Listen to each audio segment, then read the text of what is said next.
Bingo Blitz rules. If your bingo has ads in it, That's not a bingo. if it doesn't have the coolest tournaments, mini games, and the most breathtaking design, Nope, not a bingo. if your bingo moment makes you feel so excited that you just want to burst in joy and scream out loud, bingo! Sorry, so you're playing... Bingo Blitz? Now that's a bingo. Discover a world of excitement with Bingo Blitz, the #1 free bingo game. Download Bingo Blitz and play for free. Now that's a bingo. Hi, I'm Jennifer, a co-founder of the Go Kid Go network. At Go Kid Go, putting kids first is at the heart of every show that we produce. That's why we're so excited to introduce a brand new show to our network called The Search for the Silver Lining, a fantasy adventure series about a spirited young girl named Isla who time travels to the mythical land of Camelot. During her journey, Isla meets new friends, including King Arthur and his Knights of the Round Table, and learns valuable life lessons with every quest, sword fight, and dragon ride. Positive and uplifting stories remind us all about the importance of kindness, friendship, honesty, and positivity. Join me and an all-star cast of actors including Liam Neeson, Emily Blunt, Kristen Bell, Chris Hemsworth, among many others, in welcoming the Search for the Silver Lining podcast to the Go Kid Go network by listening today. Look for the Search for the Silver Lining on Spotify, Apple, or wherever you get your podcasts.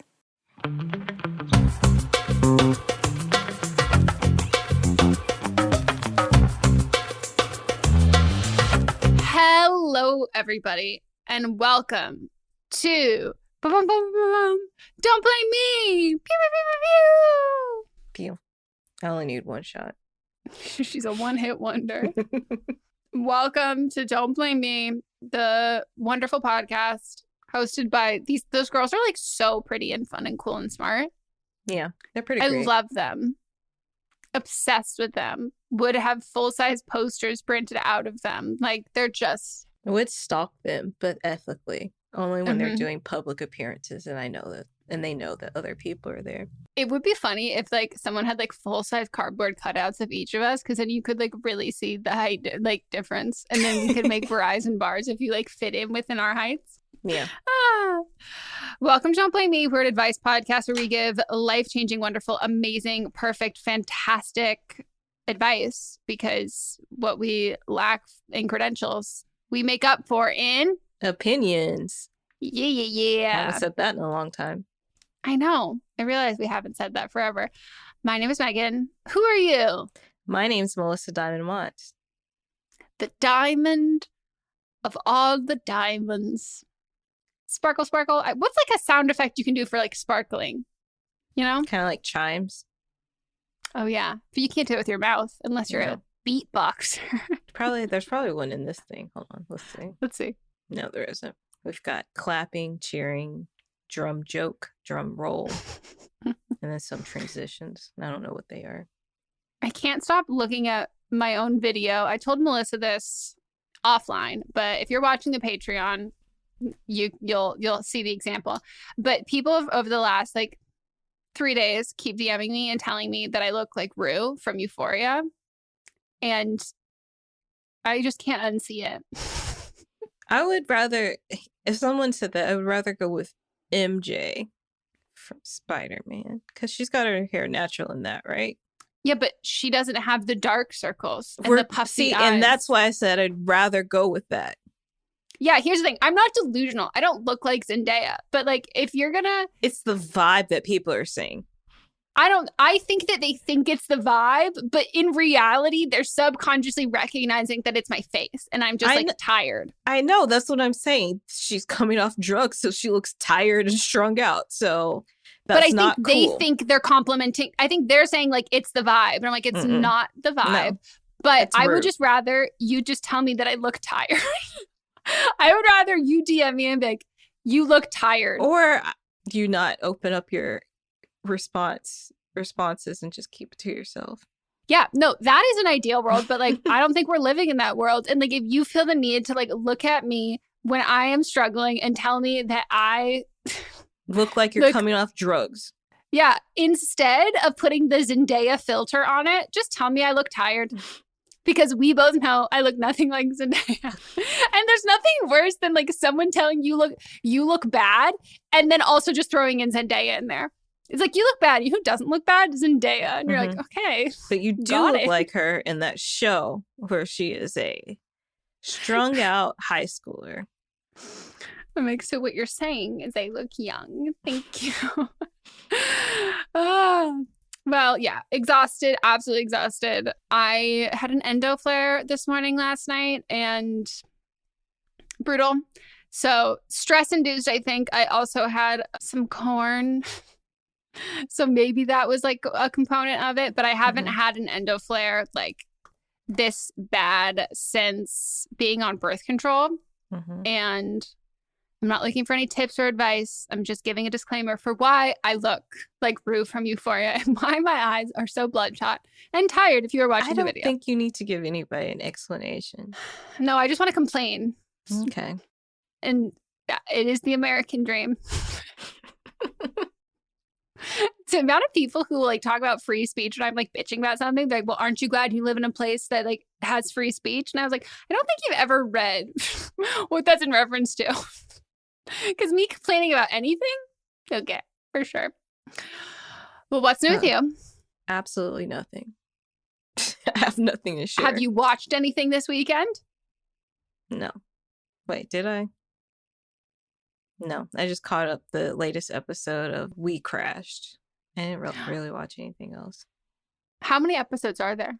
I think this was episode 8 maybe, and there's one left. We need to watch that. I enjoy it. They're both really good in these parts. I've heard. Which is simultaneously a compliment and also, woo, Anne Hathaway. a little sketchy. Anne Hathaway talks like this because that's how the woman actually talks. I don't know if I'm going to be able to watch it. She does such a good job. The thing is, her and this woman look nothing alike, but she nails the voice. Hey, if you can't have it all. Yeah, I feel like acting wise, like they nailed it, but physically they look nothing alike. They've got the same color hair. Did you see the what was happening on Twitter with the Viola Davis Michelle Obama show? Oh my gosh. It's I will never speak ill on Viola Davis, but no, oh my me gosh. neither. Did you see? So there's a billboard for that show on the way to Trader Joe's closest to me. And it is like, when I saw the billboard, I was like, holy shit. She looks so much like Michelle in all of the promotional. That's exactly what I thought when I saw the picture a long time ago. Because when they cast it, at first I was like, this doesn't make sense. And then I saw the picture and I was like, great. Also, I didn't realize they're like the same age. Michelle Obama just feels a lot younger to me, but they're the same age. I actually think Michelle's older than Viola. But yeah. Yep. And I just want to know, did they Photoshop that picture? No, because they in the show she does the like she's posing for it. So like she sits down and poses for it, and she nails that face. Dude, it was. I will never speak ill, but I just want to say, sometimes beautiful tweets and beautiful commentary come out of difficult situations. It just. Because I actually was going to sit down and watch that this weekend. But then I saw that. I was like, I don't know if I can. Then I was like, maybe it's just, they made a compilation. It happens like once every episode. And they showed one scene. And I was like. I think they did everybody dirty here. And I'm blaming everybody except her. I blame the director. Because she can't see what her face looks like. No, and you needed to have helped. It's Viola Davis. And like. I think it makes everyone else look bad, and she will never be at fault. You know why? For me, she was I went to like an Oscars or something award after party. She could have been in either one, so. I know. And there was like a dance circle, and we were all like dancing, and like Reese Witherspoon's there, and then Viola Davis was like in the middle, just like getting down. And I was she like, dancing like Annalise?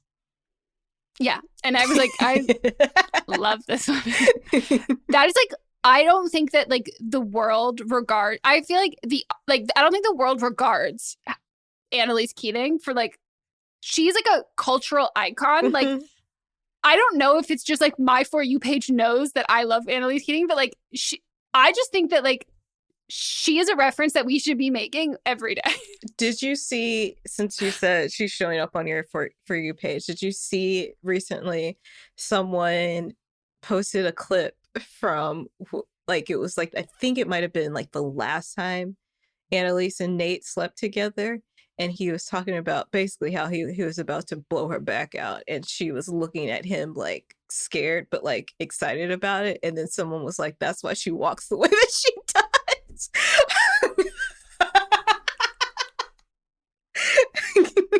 Out of pocket, but correct. But correct. Dude, my nipples are hard just thinking about him and his character.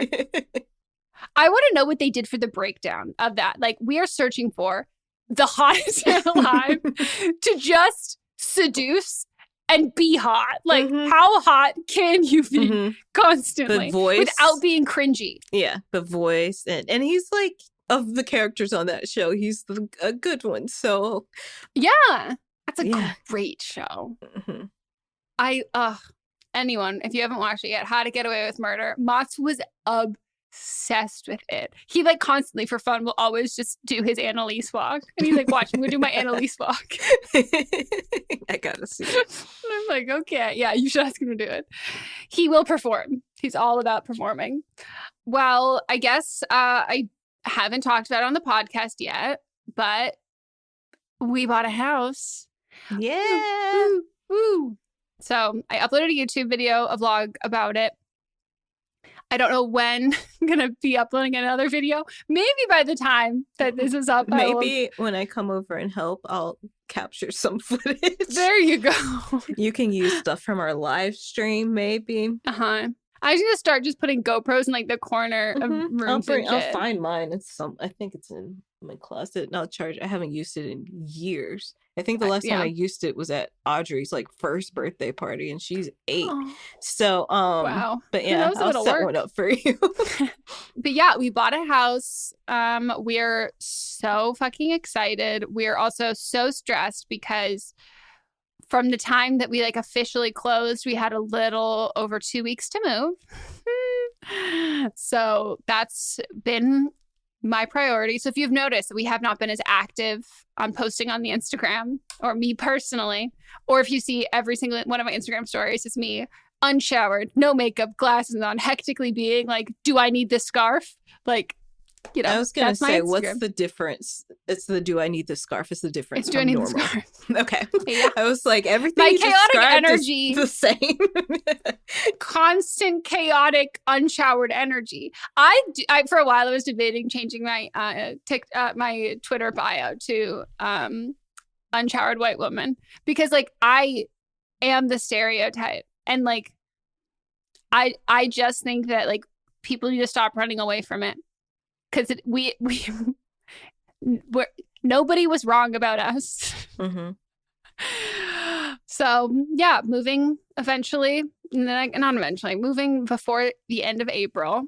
And yeah, I'm so excited to like not complain about the housing market, and like I will still complain about the housing market on behalf of people who aren't able to get into it, but about our personal struggles getting a house. So now we're moving on to the era of complaining about packing, and then we will graduate to the era of complaining about having the house, the thing that as we do in the cycles for all of that, and the difficulties that are going to come through that. But I'm excited.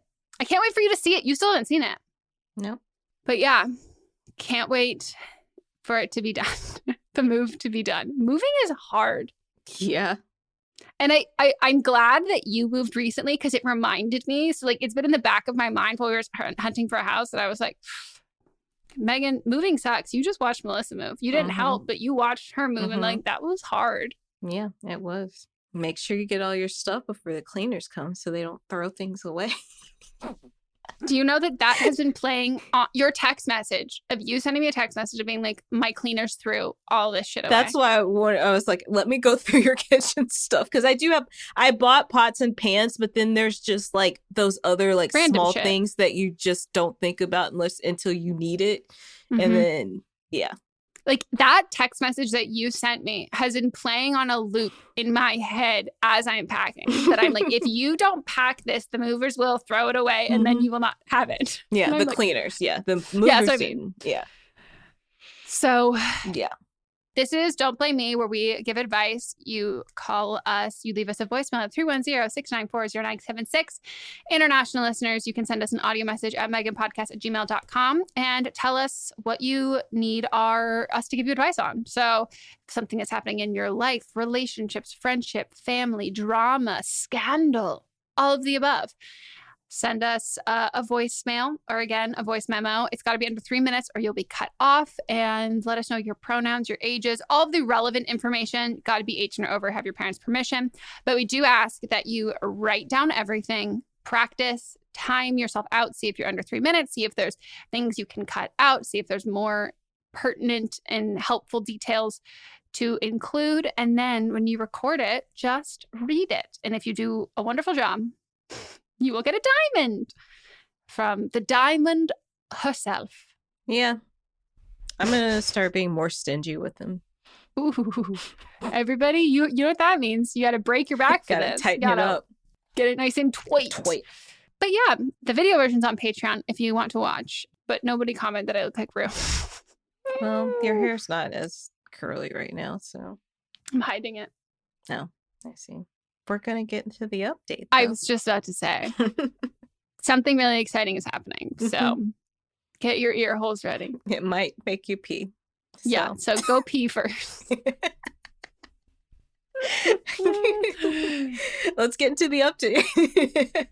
Everyone, our update is... It might be our newest icon. Truly, yeah. This is like the most unhinged call we've had, I think, ever. And like, I mean, first of all, we appreciate you calling us and giving us an update like so quickly after, because like I'm still living in this. Like this is still like, this takes up such a huge part of my brain every single day. Yeah. And because it's been exactly a week since this came into our lives. And yeah, I've been talking about this to a lot of people that I come in contact with. So thank you for joining us. So drum roll, everybody. We have in attendance the maid of honor who got peed on.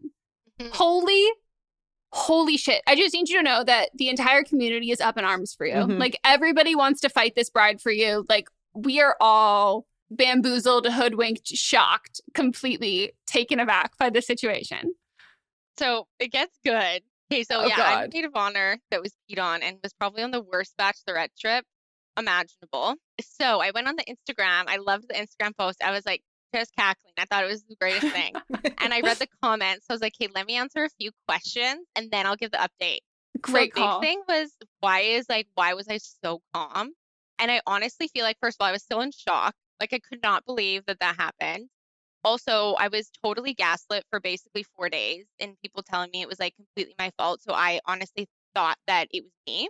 Also, I meditated the entire plane ride home to calm myself down. Like I listened to the Calm app on the plane because I was so stressed out. And it was also 3:00 in the morning. So I feel like I was just like on another level. So that's why I was calm. But I trust you. I am the least calm person with this. So how did we become friends? So I've known the groom since grade 7. We were never friends in school.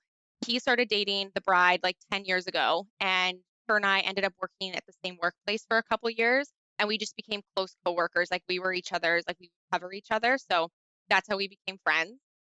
Backstory on the groom as well. He is a complete loser, and I don't say that lightly. He's 27. He thinks 18, and he's like Paul Walker from Fast and Furious. Like he's convinced he is like the be all end all. He's cheated on her so many times. He does like really hard drugs on the weekends. So he is no help in this situation. Oh my God. Also his whole entire family are complete anti-maskers, like complete anti-vaccine, anti like everything could exist. So I didn't even want to go to the wedding to begin with. So he is unfortunately zero help in this situation. Actually, when they got engaged, I almost called in and asked you both how to support her without supporting the marriage because I was at a loss. Like I didn't know what to do. So basically, here comes the update. So we didn't talk for like 2 or 3 days. And then I sent her a long text, which looking back at it now was way too nice. And I basically was like, the trip didn't go as planned, and I think it's best if I step down as your maid of honor.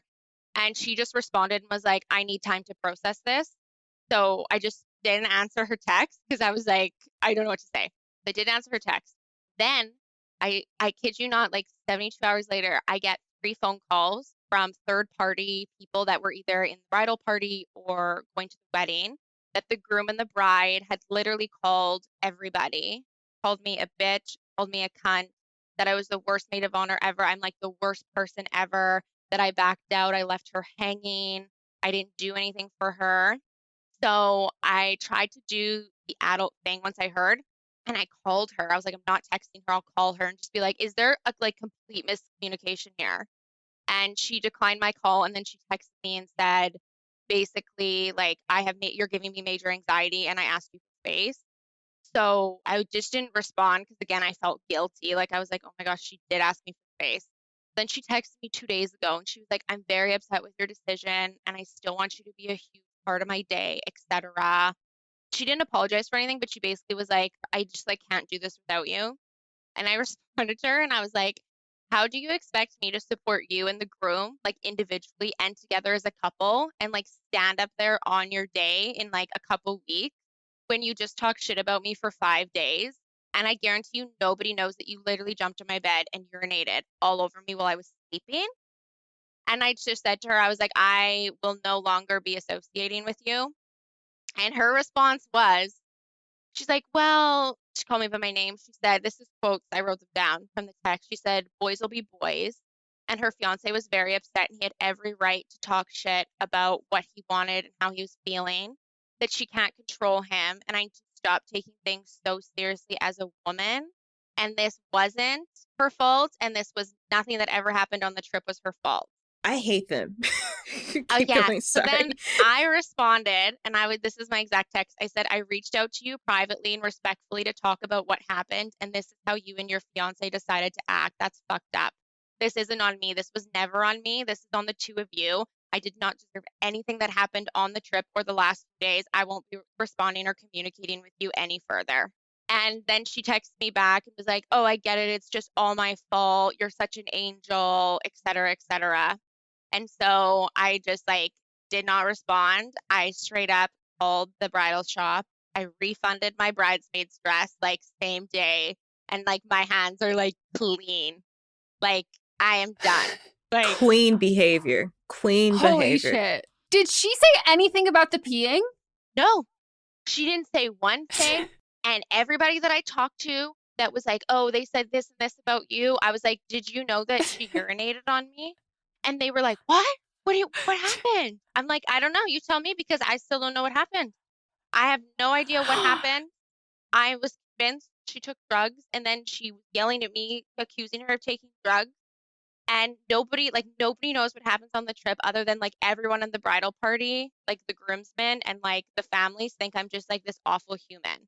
I don't know how, like, if this was a movie or maybe if this was like my life, like there would be a part of me, like you're being such a huge, like way big, being such a huge person. You're being such the bigger person. Like it's so much, like I would straight up like show up at the wedding and just be like, or like paint on the walls and being like, you peed on me. You like fucking bitch. Like I would want the whole world to know. Yeah. And so now it's so funny because I probably sound even calm, like talking about it now, but it's because like I'm such a reactive person. I've really worked hard to like breathe.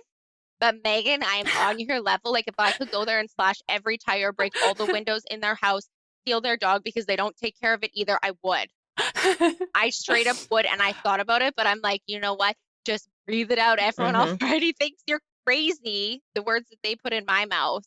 And I was just like, nobody has no idea. And so even the groom, I'm like, you're just such a piece. Like I'm like, this is why I didn't want to support the marriage to begin with, because it was just, I don't know. So I don't know what's going to happen. Their weddings in like a few months. We have a fundraiser, and then we have her shower.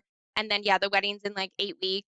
And I'm like, I'm not attending. I'm not communicating. I am like, you're a whole other level of a bridezilla. Do you guys still work together? No, we don't. Oh. Don't. Okay. Mm-mm. That's good. It'd be Thank God. funny. She was in another room, like next to you right Yeah, now. that's why you booked a conference room. I'll leave the door open so she can hear. Holy No, shit. thankfully I don't. Oh. What kind of fundraiser are they having? So I'm from Canada. So we have these things called like socials where like you basically go and it's like a big dance and you like drink, but they're holding it like outside because of the pandemic. And it's just like the bridal party going. It's kind of strange, but his family wasn't invited again because they're like anti-maskers and anti-vacciners and whatever they call themselves. And so his family luckily wasn't coming, but hers was. And it's just like you just raise money basically for them, which I am not contributing. I've contributed enough. With that, do you get presents for them on the wedding day? Or this is in lieu of that? You do both? Yeah, you do Wow. both. And then there's the wedding shower and then there's the bachelorette. It's a lot. What the fuck? I know, Megan. That's Then I'm so like, why did I much. pay for her? Yeah. Why did no. I pay for her? And the Ubers. Oh yeah, the and the fucking Ubers. Ubers. You know what I think you should do? That I think like maybe this is like you are definitely like much more mature than I am. Like I know you say that you're, but like you like I wouldn't be like you are what I would aspire to be. So I wonder, and maybe Melissa can check me if this is judged, but like would it be like steps back in the progress that you've made to like not be like reactionary to like anonymously send a wedding gift of adult diapers? Because that's what I would do. You know what? That's not a bad thought. And I would love to her to explain why she got that as a gift. Yep. I have no issue with that. I have no issue. I think once somebody releases bodily fluids on you, all bets are off. And I said to my boyfriend, I was like, I wish I could go to LA to see them so I could reenact how it went down, because it was just, I literally thought I thought someone was coming for me. I was confused. She jumped on the bed. She pulled her pants down. And I was like, who is that? It's like 3 o'clock in the morning. It was pitch black. I couldn't see nothing. And I was like, hey, like so-and-so? And she was like, yeah. And I was like, what are you doing? And then she like got up from her squat and her pants were on her ankles. And then she like jumped off the bed and started like pulling the sheets off laughing. And I was like, what are you doing? Like I was like, wait, she took the sheets off of you to pee on your like your body specifically? Correct. What? I thought you were covered during this. This is even worse. Oh my gosh. There's no way she was sleepwalking. And then I was like, what are you doing? And then all of a sudden, like it was all wet. And I was literally distraught. I thought I was having a dream. I thought I was still in my REM zone.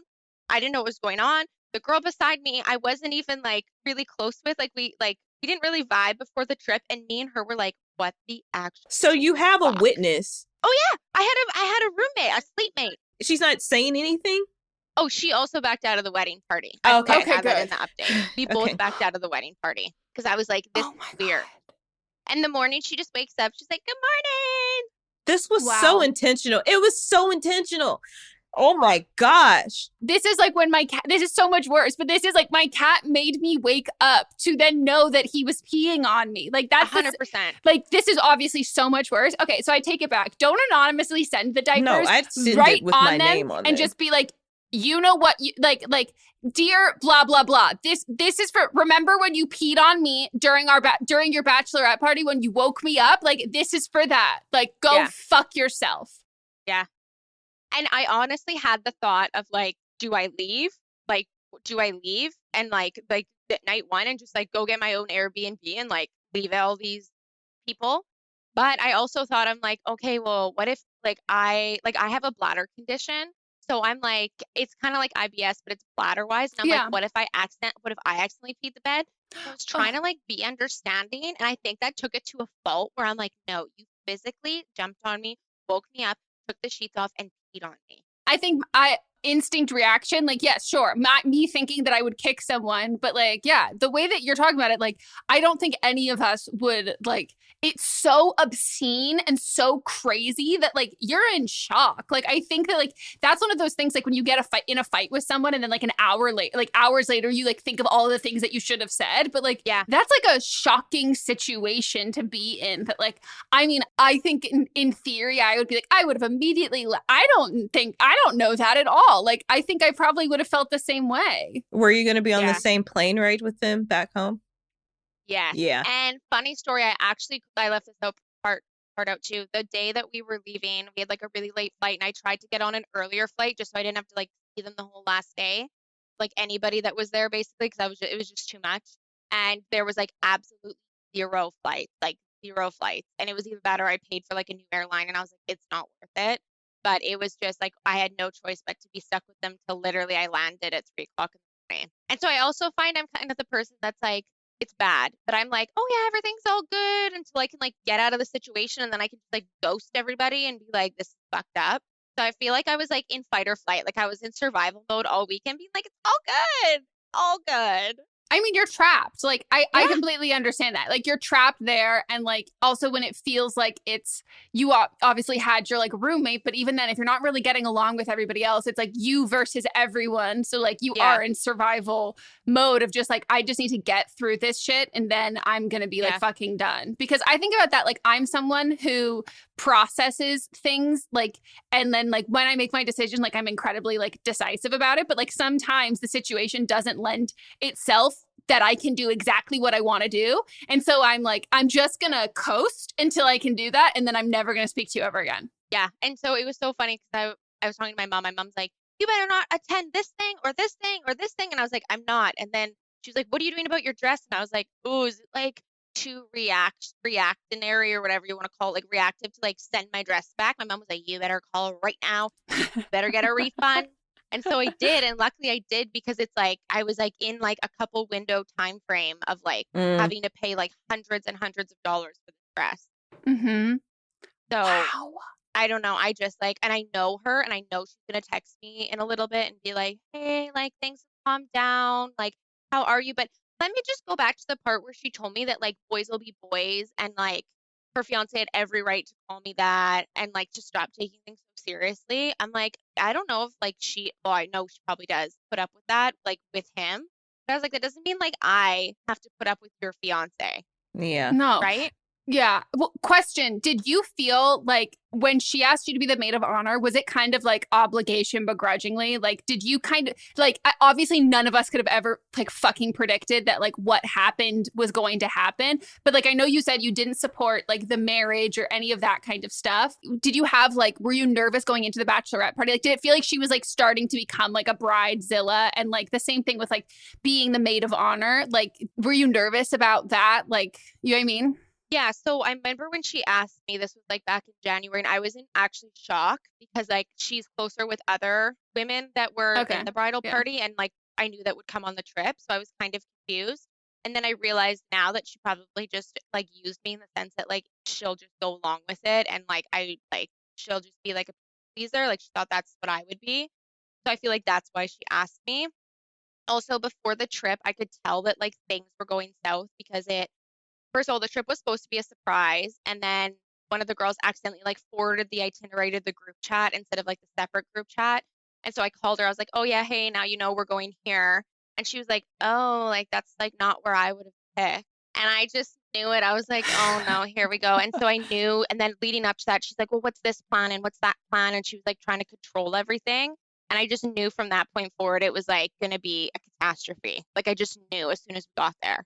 Oh, that sucks. Like it's so horrible when like you think something's gonna go badly and then it goes worse than you think it's going to go. And you're like, fuck. Yeah. And then I'm just gonna throw this in here as like another cake topper. The last day we hired a male stripper because that was one of her like must-haves. Fine. Like $400. He was like soaping himself up. He's all on the ground, like completely butt naked. And he like stood on the edge of her chair. She was on like an IKEA chair. And he stepped off the chair, ate shit, broke his ankle. Listen, I think I'm in a movie. This is how it goes. I'm going to email you after this so that I want more details so I can write this. We need to put this in a TV show. Yeah. I have a video, okay? And I asked him, he's told me you can share the video with people. He wants his name out there. I have a video of him falling. TikTok. Put it on TikTok. And he was butt-ass naked, covered in like Dawn dish soap with like a little IKEA sponge. It was literally the trip from hell. I wish I was being dramatic because I'm a dramatic person, but this is like point blank, period, facts. So what was his like theme as a stripper? Like in the bathtub. Like Mr. Clean. I don't know. He was a police officer, and then he had like a bright red thong on, and then he took it off, and then he was soaping himself, and I was very confused. I've never heard of soap. I've heard of baby oil, but not soap. And I have a video. He asked me. He said, "Hey, can you text me?" He said, "Can you come in the bathroom?" She didn't know he was there, and he goes, "I have a bucket, and it's like a little IKEA bucket with a little yellow sponge or green sponge." And he goes, "Can you bring this out to where I'm performing when I come out?" And I'm like, "Okay." I didn't know what it was for. And he's on the ground. He's all straddled on the ground. He's soaping himself, rubbing himself down, and then he fell, broke his ankle, swole up just like a peach. Oh my Wow. God. It just got worse. You survive, like you're gonna win the lottery or something. Like I don't know if hope so. Canada has a lottery, but like Yeah. you Like, this isn't real. Like, no, you went know. through like 3 seasons of a fucking sitcom, like Yeah. in I know. your life. Like I want my own Netflix documentary, and that's it, because this is like, and I have proof of all of this. Like, I literally have like videos and like pictures, and like, it's the truth. This is a legit true story. It was awful. I wonder if you could reach out to. Did you stay at a hotel or like an Airbnb? So we stayed at like a hotel, but we had like it's like a separate suite situation. And then the second half, we were in like our own private Airbnb. So it was like both, just because the location didn't have any Yeah. options. Where did the peeing happen? At the hotel, like in the suite. You should ask if they have footage. They might. They will. like in the bedroom? Yeah, they have security cameras. The only place they don't have cameras is most places don't have bathrooms, like cameras in the bathrooms. But like you should, if it's like a suite, if it's like a big one, like they tend to have security cameras. Especially because we were in the living room, like on the pull-out couch. So we weren't even like in a bedroom. Yeah, you should ask. I should put that on TikTok. Yeah, you should. You should like hack their like if they do like one of those like wedding slideshows and that video and then just stitch pops up. stitch it. Yes. Imagine. I'll I just would love this is it. what I'll do. I'll pretend I want to be a part of the day, and I'll say I have a very special video for you, like Wedding Crashers. You two can come. Come on. Oh my God, I would die. Come on. It Why would not? be the great, like, oh my God. Oh Wow. my. Whoa. Wow. I'm so sorry you went through this, but like, this Me is too. so fucking funny. Like, it's so funny. And like, you're going to get all of the great things in life because like, and I'm so happy that like we got the explanation of why you were so calm, which I think it's totally understandable. But I'm so happy that that doesn't translate to you being like, you know what? Like, it is what it is. We're going to work it out. Like, we're still friends. Like, I'm so glad. No, after like the text and like what I heard about like Beyonce, the groom saying and stuff, I was like, I'm so far out of this. If I go there, I look like an idiot, and I'm not looking like an idiot. I'm not an idiot. So like, just imagine the audacity of like calling you crazy when when like she peed on you. Like, I'm so sorry. Like, I don't talk shit about people who like have stuff on me. Like, I'm a bitch, but I'm like a smart bitch. I'm not dumb. Yes. Like, why? What? Yeah. Pulls the sheets off, squats right down, pants around her ankles. It was literally horrendous. Oh my like God. in all aspects. Would you say it was like a full bladder of pee? Yes, because it went through the top sheet, like the fitted sheet, the mattress pad, and like onto the mattress. Like it went through the mattress. I mean, hotel mattress pads are like, I don't know, yay big, but still went through. Like it was a puddle. What'd you do after? So she went to the bathroom, and then I just like was in shock. So I just like, the phone was beside me, so I reached over, hit like maid service, and I was like, I need another pair of sheets. And so then all of a sudden I was like in shock, and they were like up in minutes because it was 3 o'clock in the morning and they ain't busy. So they brought the sheets up. I was stripping the bed. I took off the mattress pad, but then I feel awful because it's like, what am I supposed to do with these? They're full of urine. Mm-hmm. So I just left them in the hallway. Like I wrapped them up so the urine wasn't like, no, I don't knock you at all at that. Did they charge you for that? Mm-hmm. If they charged you for that, ask for the footage. They have them. Yeah. Then they charged me like for extra, because like the other girl that I talked about who, and again, I want to clarify also on my last call, I related to one of the girls that was on the trip. I was having, it was like a mental health disorder. And the reason I use those words is because that's the words she uses to describe what she's going through. And I don't know, every time I heard it in the call, I just kind of cringed. And I was like, I feel like that's not right to say, but she was very sick on the trip. And so we had to bring her a few pairs of sheets up, and the hotel charged me like an extra like $187 for extra sheets to the room. And it was like my card on file, of course. So I was just like, oh my. So I straight up made everybody pay me that next morning. I was like, I have a charge of $187. We're splitting this 7 ways, which I shouldn't have even have split it amongst myself. But I was like, everyone is paying me because this is ridiculous. Yeah, get that footage. I should. That footage. I'll email it in. Well, they definitely have. Well, I also would say they definitely have it because if they're charging you for that, like they're usually not gonna. They're probably charged you for like an adult peeing, not like a child or like a. Yeah, you know like I mean? a Like full if it's urine. Yeah, they probably saw the video and it was like, yeah, I could see that. It was just a lot. Well, thank you so much for giving also like the promptest update ever. Like, thank you. And thank you for renting a conference room, doing this while you're at work. Like we appreciate this so much. I know that the audience is like gonna be so ready to hear I don't this. think we've had an update where like our jaw dropped with the update too. I know. Yeah.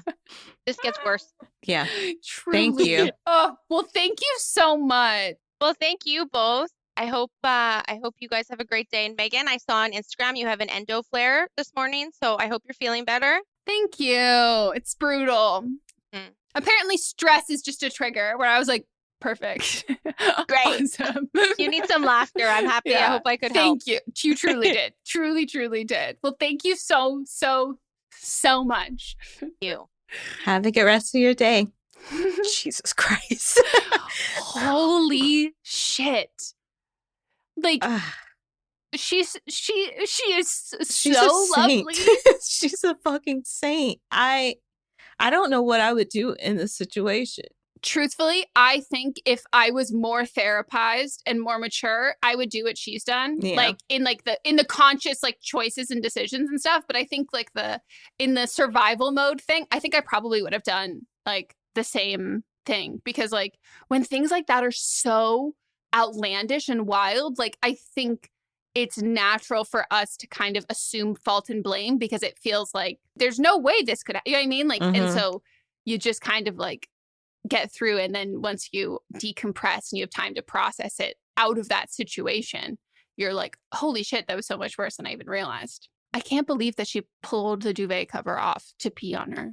That means that it, of course, because I think in the first call she said she might have been sleepwalking. There's no way. No way. No way. I can't believe she never addressed the peeing like the bride ever. Wow. I want to send this to BuzzFeed. We need a whole No, Washington like for Post real BuzzFeed article on this. For like real. The worst bridezilla ever. Yeah. I want to do a fake documentary like what was that? Who Drew the Dick? What was that one? Oh, American Vandal. Yeah. American Vandal. Do that, but like with this.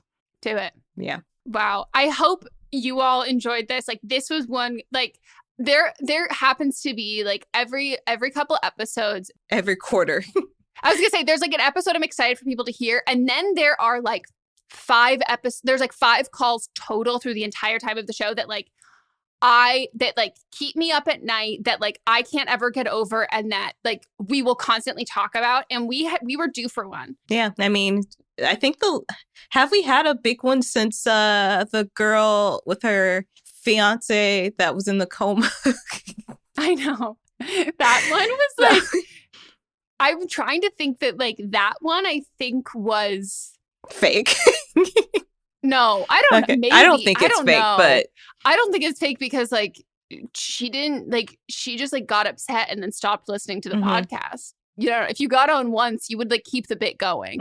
But no, I don't think we've had one like this a long time. Yeah. And like it just brings the community together. Like it's just the comment. I like that she started off by answering questions in the comments. Let me answer the frequently asked questions, which is great. So like I just wish nothing but like the best things for her. And I feel like even if like she doesn't do an expose or like a piece all about them in some like news outlet, like I have so much faith that this couple is going to make headlines one day and not for a good reason. Like this is how you start the marriage. It's only going to get worse. Even her saying that they're not, his half of the family isn't invited to the fundraiser thing. Is that what like people in Canada do because they like have like taxes that cover their healthcare and things like that. So then they can spend their money on other things. Like, wow. I was like, thought about the Aritzia and stuff. I'm like, yeah, is that why you have like high quality? You're not so much into the, I guess they're probably into fast fashion as well, but like, you know. Mm-hmm. Okay. Wow. Gonna be decompressing from this for the rest of my life. I what else is there to say? Truly. I guess we'll get into the episode. Hello. So I'm 27, she, her, and I've been with my partner, he, him, for 7 years. I'm extremely close with his family. His mom is a second mom to me, and his brothers are essentially my brothers. All of it is really wonderful and great. My issue, however, is coming with my one younger brother, my partner's younger brother's girlfriend. So she's 26, she, her, and she's been dating my partner's brother for a little over a year. I'm very close with his brother. I have a good relationship with him, but, you know, it's nothing beyond the brother-sister relationship.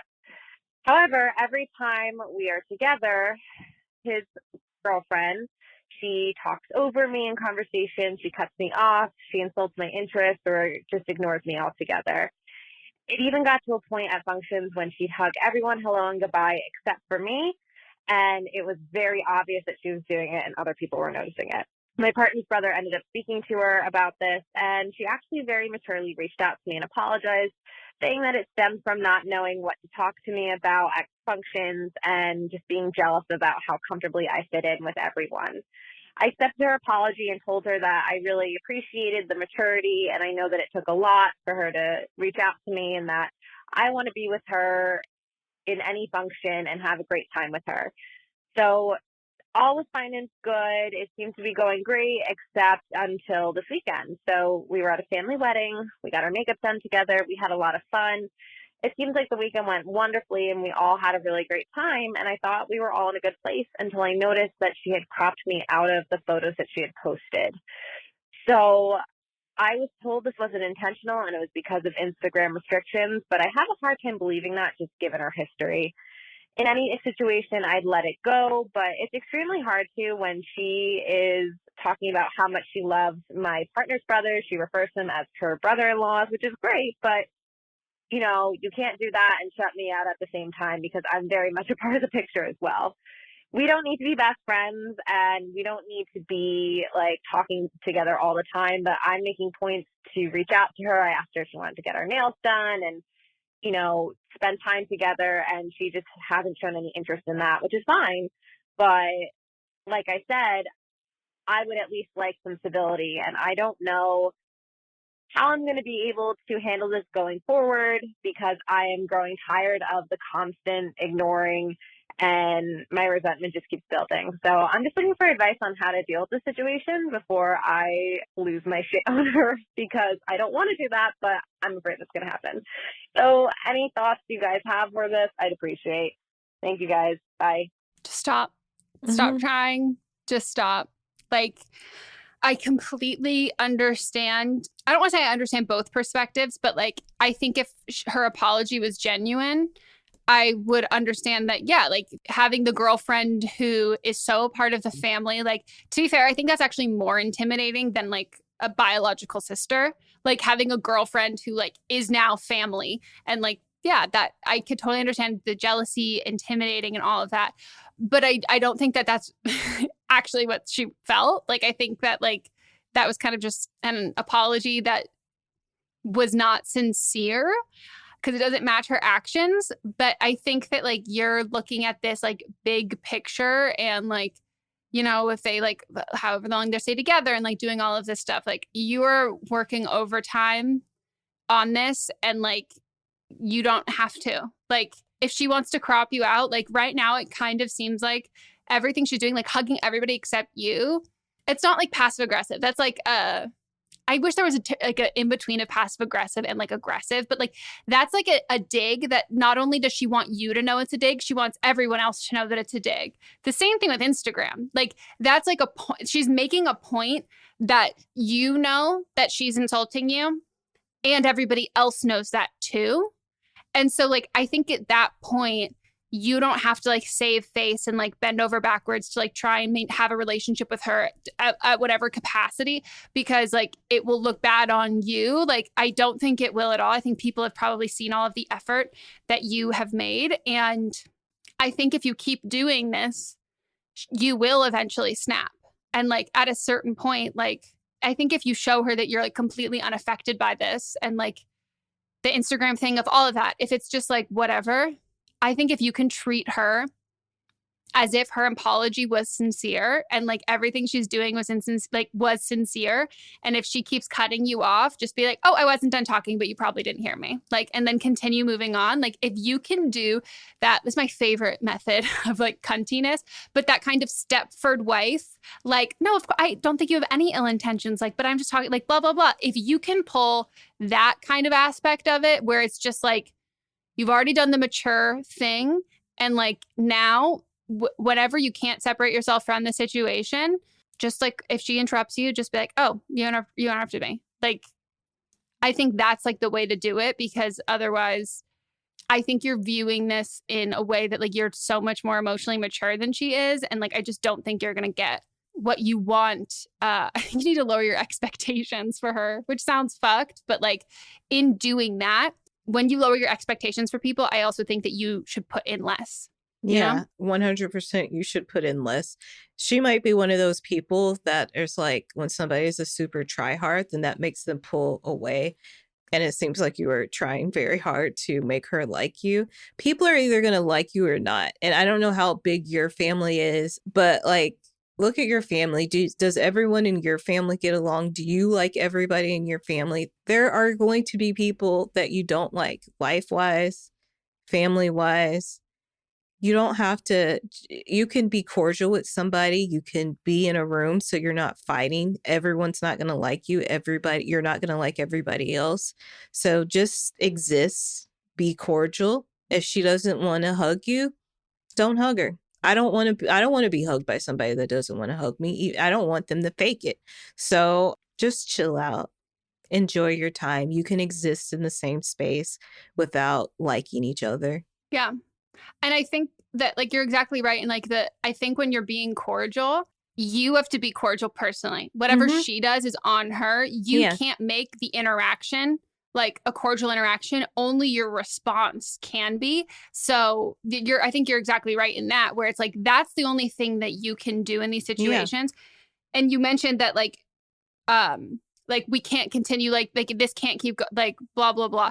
It can. Like, I don't want to say that. But I just think you need to pull back. Like, you need to stop trying. And also exactly like you said, though, like she doesn't actually have to like you at any point. And like her, if she doesn't like you ever, I would just caution you against feeling like you wield a lot of power in this family over this situation. Because like we've had time and time again calls of people who like, their sibling is dating someone and they're married and like they're absolutely horrible and all of that. Like this happens. And so I think that like you feel, and like as you should, I'm not contesting that like you are a part of this family, but you don't know that your boyfriend's brother isn't going to say fuck you to the whole family because of this girl. Like you don't know that like, or the family, like as much like you can complain about her and like you can have like lots of feelings towards her, his parents might feel the exact same way, but if they get married, they're gonna deal with it. Like it's gonna happen. And so I think that like this relationship, like she could very well for the rest of time just not like you, and like that's not your responsibility to fix. And also fixing that is not helping. It's an impossible goal, and it's not something that's like helping anyone. Like the relationship is going to work or it's not. And that has nothing to do with your relationship with her. Like some people just end up with people that their whole family doesn't like. And it just happens. I mean, there's somebody in my extended family that I thought that we would get along because we're kind of like into the same things. I don't like if we were we would have been in school at the same time. If we were at the same school, we wouldn't have been in the same friend group at all. But like, I thought we would be friends. And, you know, I had tried in the past, like reaching out. And then when she didn't seem reciprocal to it, then I was just like, okay, like I'd moved on. It wasn't something that I lost sleep over. Yeah. I think she's like ultimately like at fault here. Like I think she's like very catty and like mean and like mean spirited in this whole thing. But even if she wasn't like this and you felt like it was just not being reciprocated like on a friendship kind of level, I would also tell you to like pull back. Like I don't think that someone needs to be mean to you for you to stop like pouring in lots of effort into a relationship. Like, you know? And I'm someone who like I'm not, I don't know, like I'm very much I'm a neurotic person, but I'm like a very kind of like chill person. Like I'm not like, I really don't like when someone I don't know like feels an obligation to be like, oh, let's go to lunch. And I'm like, let's like, I hate that. Like I hate it I would so much much too. rather like get to know you in like not a situation where I feel like I like am like masking and I have to perform and like really be on. I got really close with Matz's like sister-in-law, my future sister-in-law. Her and I got like, because we just like would hang out at the mountain house, like, and I'm not wearing any makeup and I'm in sweatpants and I'm like hanging out and chilling. And I felt like in those months, we always like got along, but like I got along better with everybody because I was like, I can't mask for fucking months at a time. Like that's super exhausting. And that it's much easier to get to know me when I'm not in a position of trying for you to get to know me. I'm also trying to get to know you. And the issue is like, when it comes to like neurodivergency or whatever, and masking is like that you're not thinking about the other person. Like you're so engulfed with yourself that like, yeah. So I just think that like you seem like someone who like pours a lot into like everybody. And I'm sure you have like a really great relationship. And I'm sure you have really great relationships with your friends and all of that. And it can be hard when you meet someone who's kind of just like a brick wall to that. And then she's using those bricks to like throw at you. And you're like, the fuck? So yeah. And it doesn't change who you are as a person. Like, it's just like, this is a relationship that I've put enough into and like now I'm done. Well, best of luck. Next call. Hi guys, I'm 18, she, her, and this is my first time calling in, so I hope it goes well. I'm in my senior year of high school, and 3 weeks ago, I started a part-time job. My first part-time job, actually. I've always wanted to work since I was like 16, but due to COVID and stuff, I couldn't find a job, which is all well and good. I'm privileged enough that it isn't essential. It was just me, trying to save a bit of money for when I go to university and like have more financial freedom for my parents. So yeah, before me starting work, I feel like I have to say my mental health wasn't great. And I thought that me starting work would be like, I would forget about it or something, but it didn't happen. It just made it worse. I'm extremely burned out and just a bit depressed and stuff. And yeah, I feel like I don't have time for anything.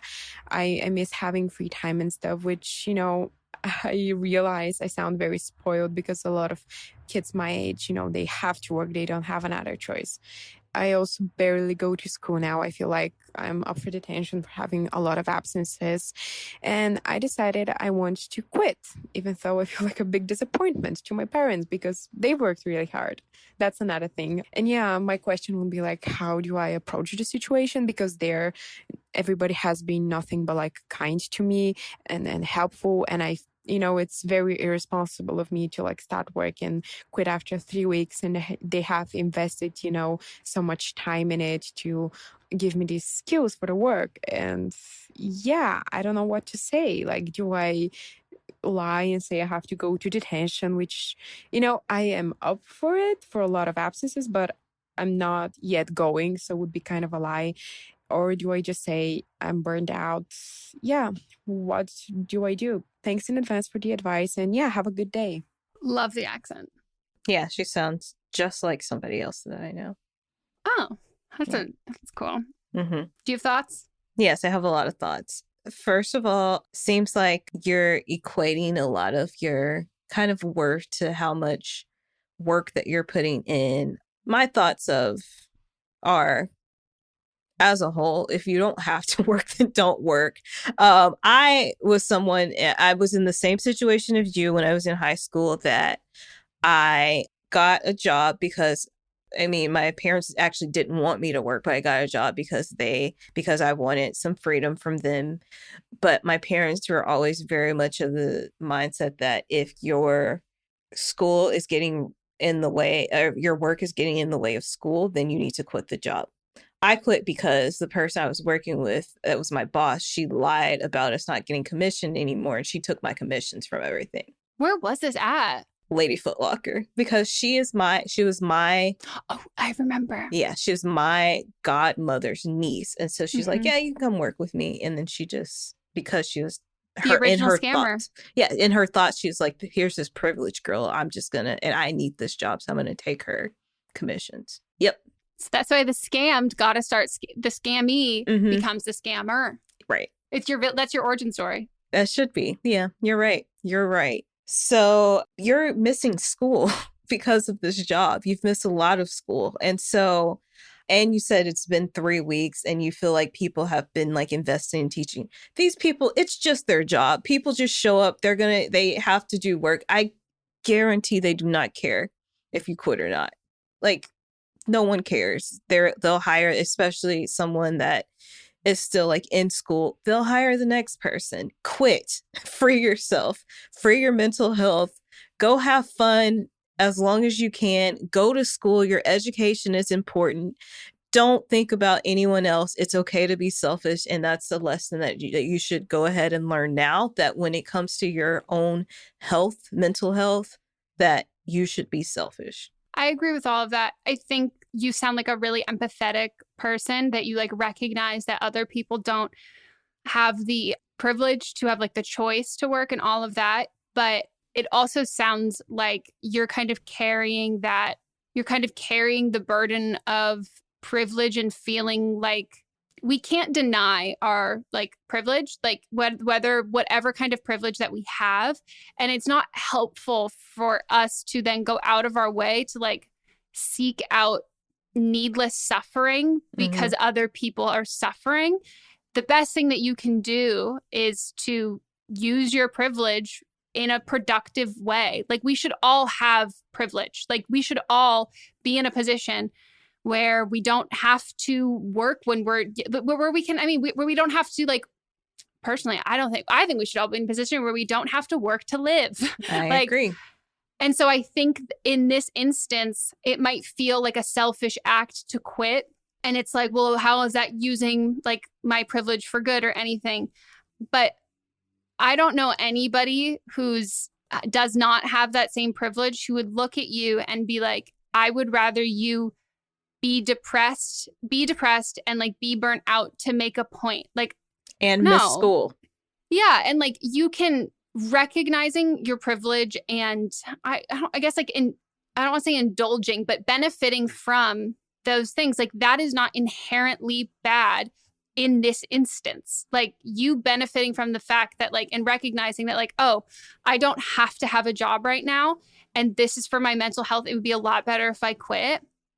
You can quit, like you can. And I think that like when you can get your mental health to a place where you feel like comfortable, then like having a job, and then I don't know, maybe if you're like very interested in like teen mental health stuff, like volunteering some hours, even maybe then if like you don't want to work and you don't need to work at this point, then maybe in a couple months, if it feels like productive and might even be helpful for you mental health wise, to like do some volunteering with some teens dealing with mental health issues. Like, you're only a productive member of like society when your mental health is at a place where it's manageable for you.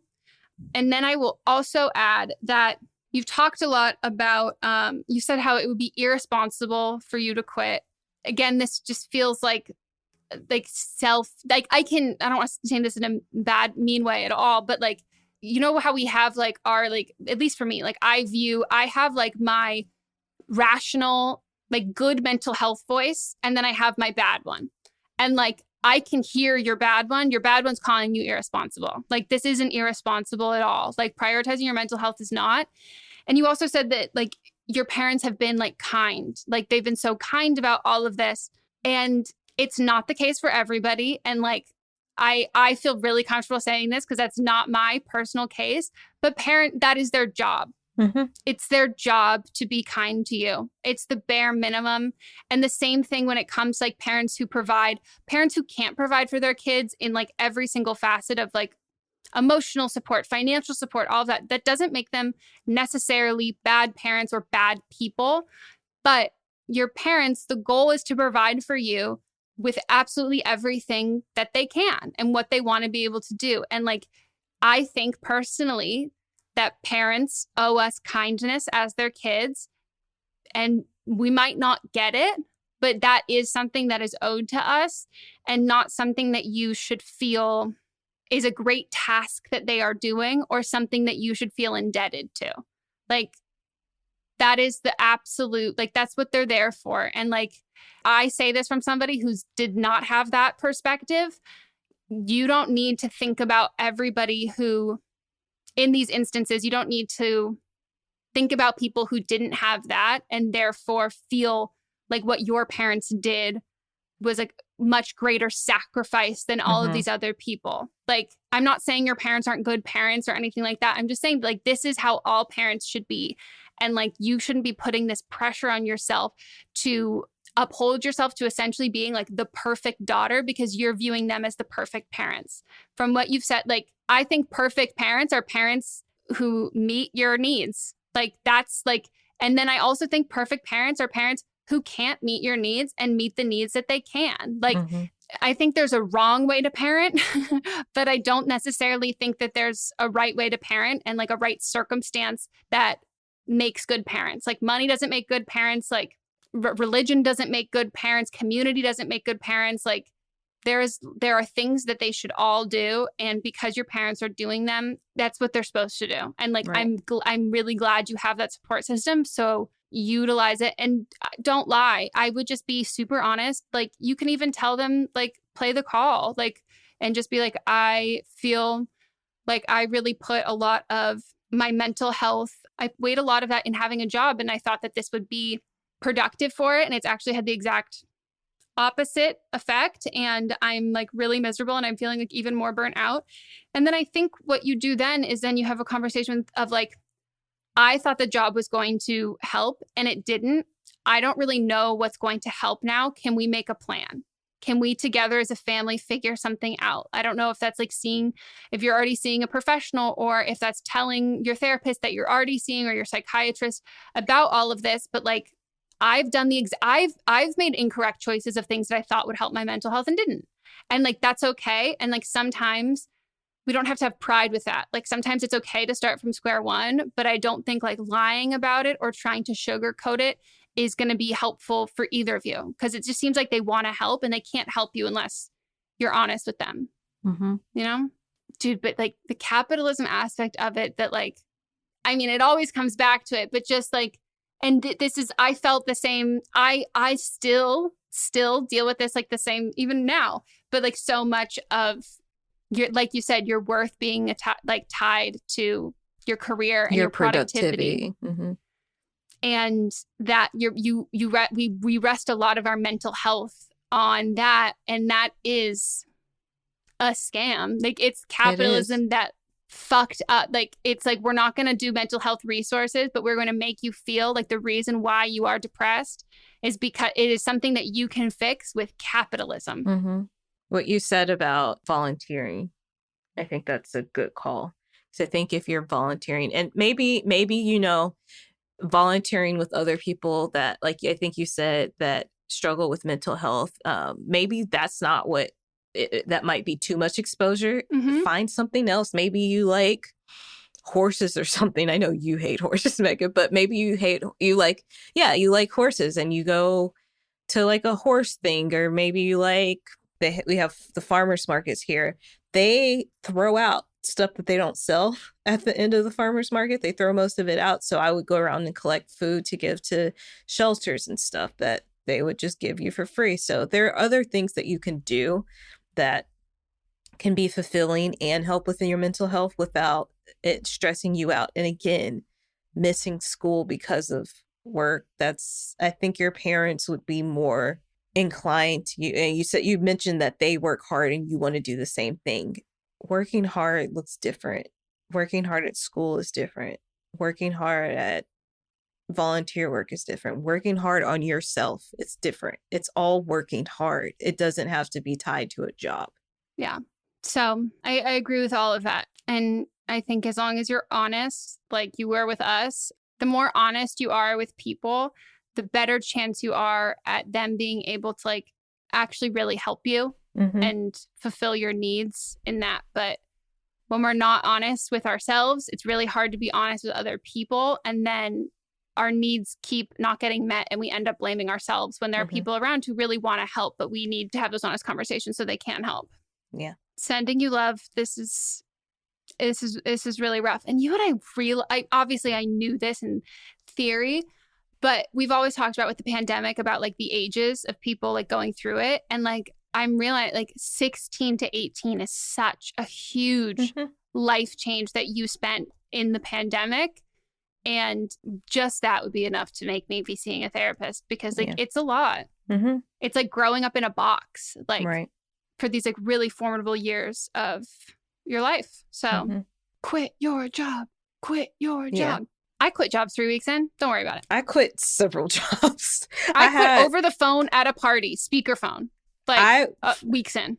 I once had a job at Express and I was at an Express, but like 3 hours away from where I actually, because I had gone to a party in college 3 hours away at another school.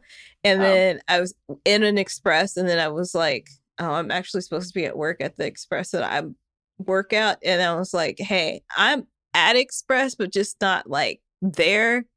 So like I quit, I guess. I thought you were gonna like steal someone else's time card or like log onto their computer. I could have logged in onto the computer. I thought about it, but then I was like, I don't even want to work this job. Like I don't want it. So you didn't want that discount on those blazers and those skinny suit pants? Just not enough for you? I mean, that's what I wore. Oh, that's why I got a job there in I've college. seen your pictures. Yes. Like business professional. And so that was the time. Yeah. So that's why I got the job, only for because they didn't pay shit. I think it might have been like $6 an hour. So I just wanted the discount. And then I was like, I'd rather just have fun with my friends, which is what the caller said. So yeah. Free time is good. Yeah. Okay. We are going to take a quick break and we'll be right back.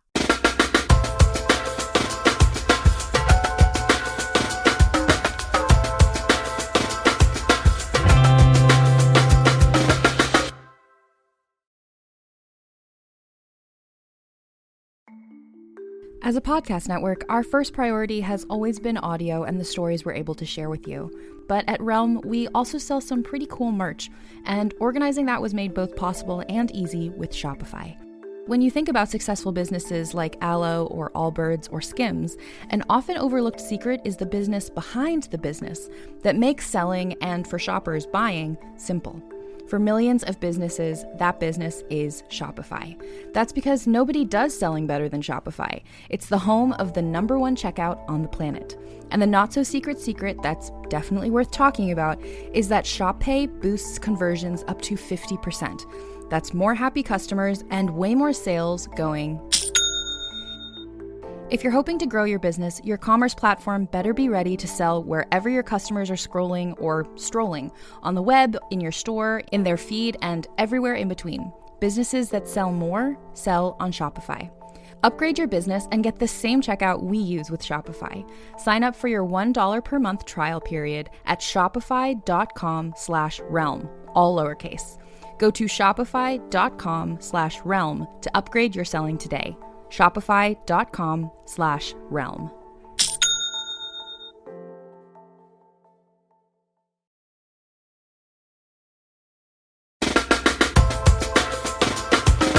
And we're back.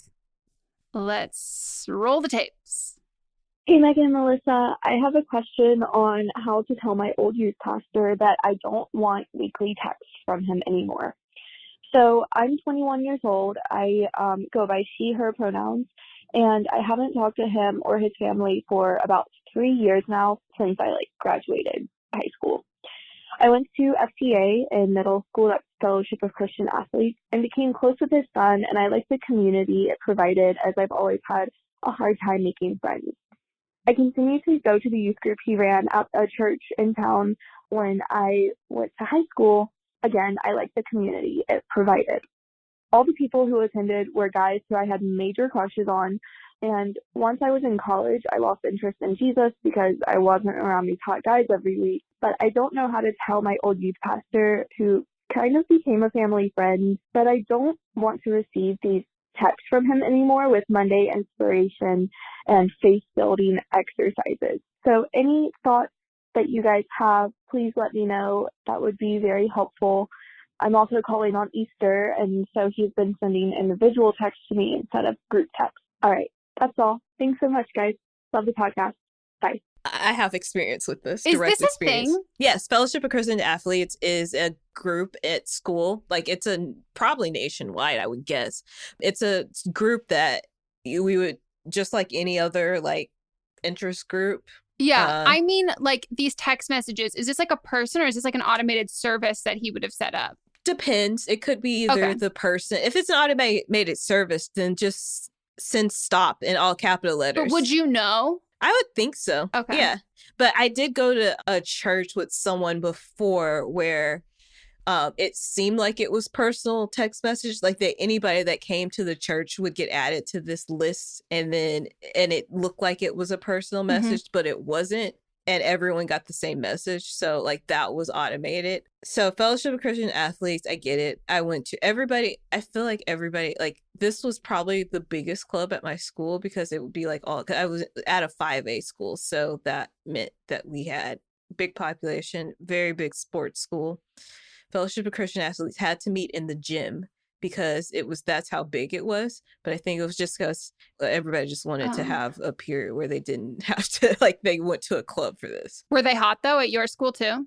I mean, it's athletes. So like, it's a toss up. Some are hot. Most of them aren't. It's true. It is a toss up. Yeah. And some people just seem hotter because they're on teams, and then you get older and you're like, they were not hot at all. Mm-hmm. And then when I was in college, I helped set up like a group through my church that I grew up going to, and I helped set up like a group on campus. And so like I was the quote unquote president of it because I was the one that was the student that got it on campus. But I didn't stop going to it, and then I didn't want to be like a part of it. But on paper, I was still very much a part of it because I was the founder of it. Were you sending people daily motivation? I wasn't sending, but our college minister, because like, youth ministers, and then we had like a college minister too. And so they were the like people that came on campus, and they'd be like, I stopped going completely. So they would like send me messages and stuff. And I just sent them a text message and just like, hey, I really appreciate you sending me this. This is helpful. It wasn't. This is helpful. But I'm just trying to keep up with other things in my life right now. So can you stop sending me text messages? And then that was the end of it. I think you just tell them. But so my question, if it's like this is like a long, I don't want to say like a long distance kind of thing, but like the caller's 21 now. You haven't seen the youth pastor in like 3 years. If it's a family friend, okay, multiple questions. If it's a family friend, do you see him often? Is this going to happen? I think whatever you do, like I would clue your parents in on like, hey, heads up, I'm not gonna, I like said this. I'm not feeling this anymore.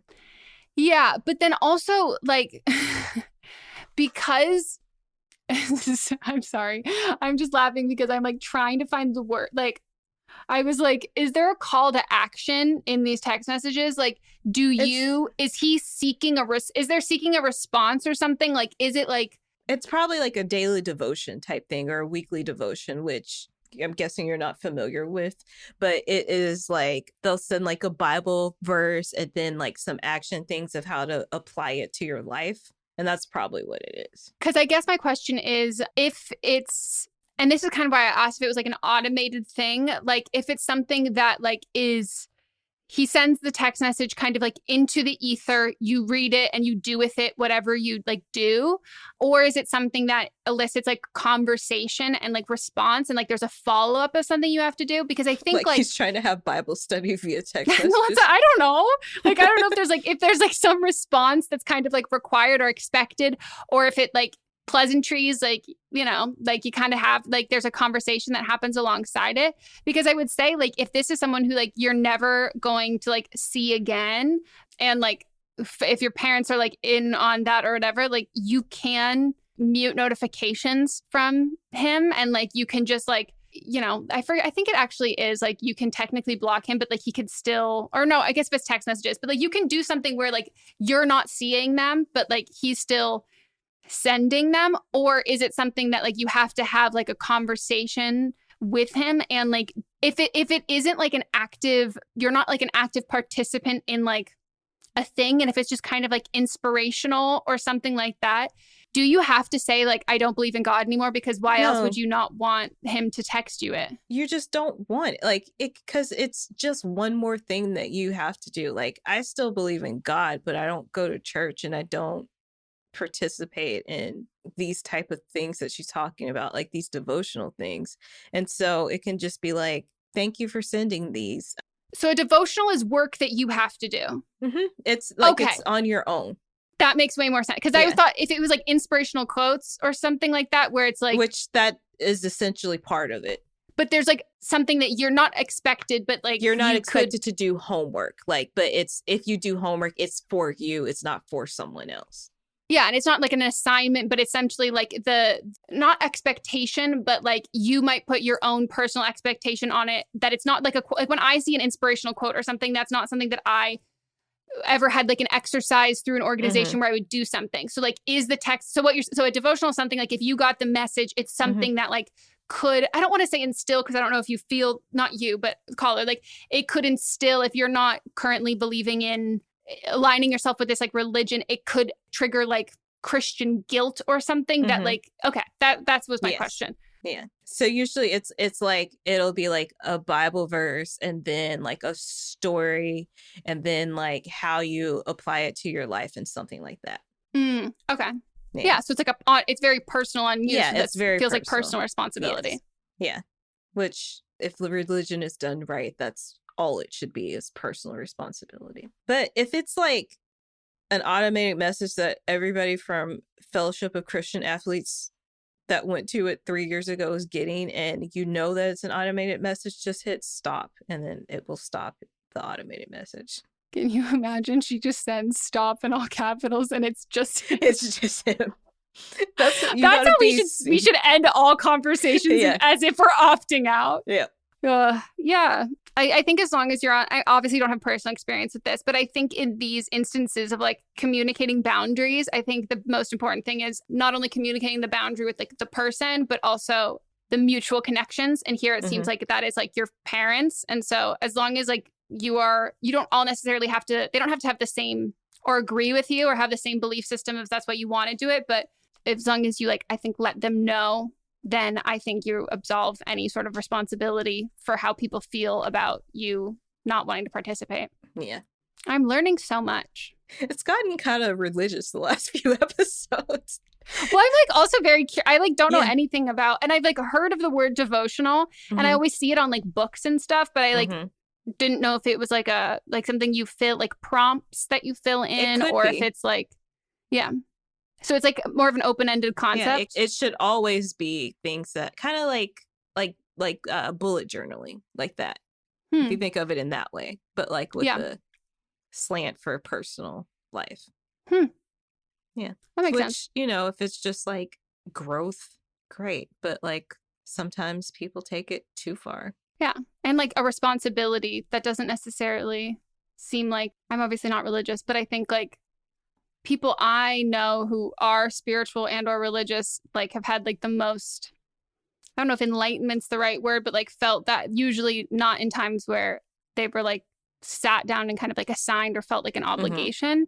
Same thing with like reading books. Like when you read a book out of school, like I think it means more. Think of like a self-help book that has prompts in it. It's like the same thing. Okay, that makes sense. It's like the exact It's same always thing. in that section, near that section it's of the the bookstore. same stuff, essentially.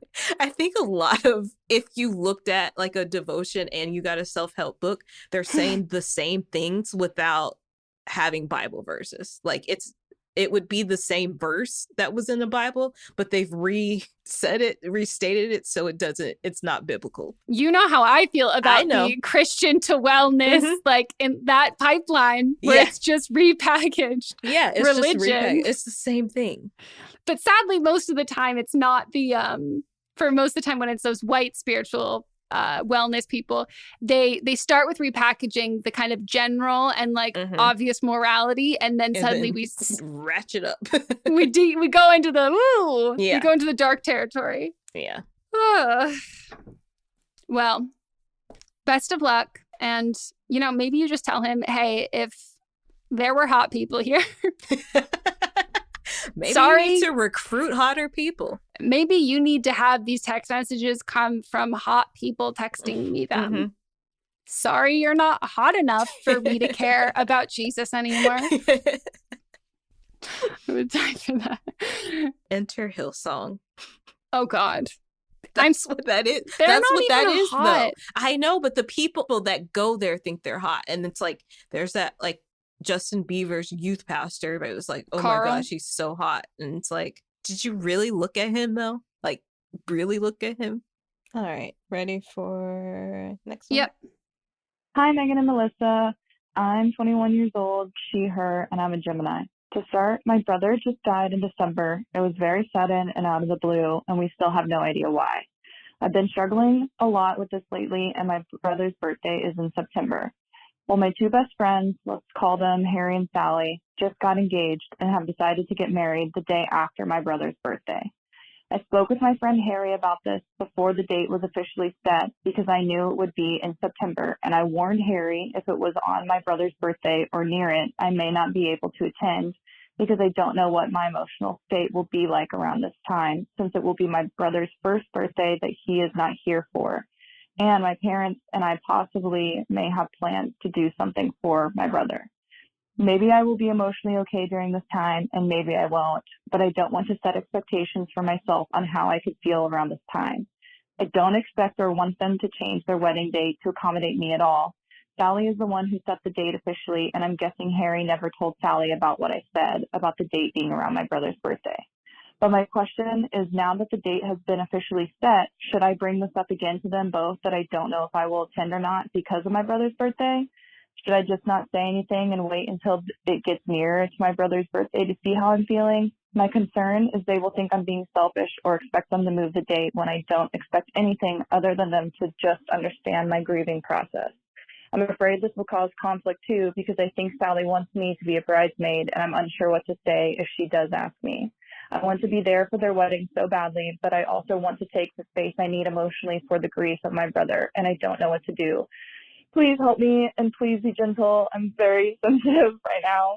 I love y'all's podcast. I've been listening since I was 17. Y'all have helped me out with so many things. Love you guys. Thanks. Would never be mean to you. No.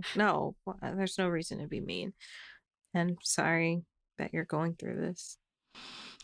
Yeah, this is really, really, really hard. And it's obviously not the same, but a classmate of mine in high school, a year older than me, he died suddenly. And that was for his parents, like the not knowing kind of thing. Like, I don't think a lot of the time, like a lot of people are really uncomfortable with grief in general, but that's a different level of grief that most people who have grieved haven't had that specific aspect of it. And so I think like, yeah, I'm so sorry, but I think you're doing all of the right like things and going about this, you know?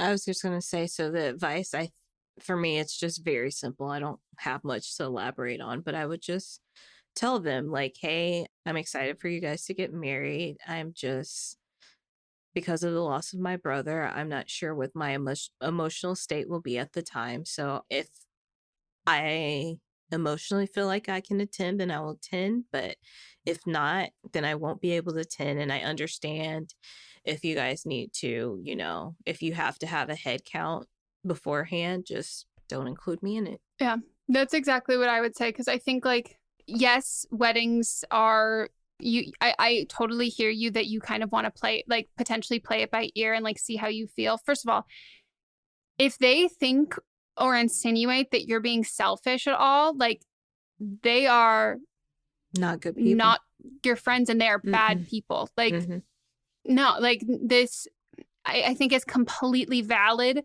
for you to also feel like you are kind of like holding out hope that you want to be there, and like you don't want to miss out on it, and like you want to feel comfortable, and you want to feel like you've got the emotional capacity to go.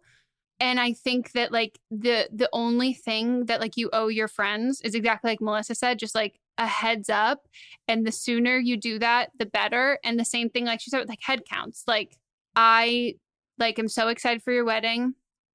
I am so happy for you both to be married. I don't know if I'll be at the place where I emotionally can like attend the wedding, but like I want you to know that like that has nothing to do with my thoughts or my views on like your marriage. Like, I'm really happy for you both. It's just, I don't know where my mental state is going to be. And I know like you need to have a head count for all of that. And I don't want to put the pressure on you or myself day of to feel like I'm going to put myself in a position that I'm not comfortable with. And yeah, I think you will also feel a weight off your shoulders doing that now, because then you can plan if you want to do stuff with your parents around that day. Like you don't have to hold out and wait to see if you feel like you want to go. And I also think, maybe this is a hot take, I think weddings are kind of whatever. Like, I think that like they can be a wonderful, meaningful moment to the people who are getting married.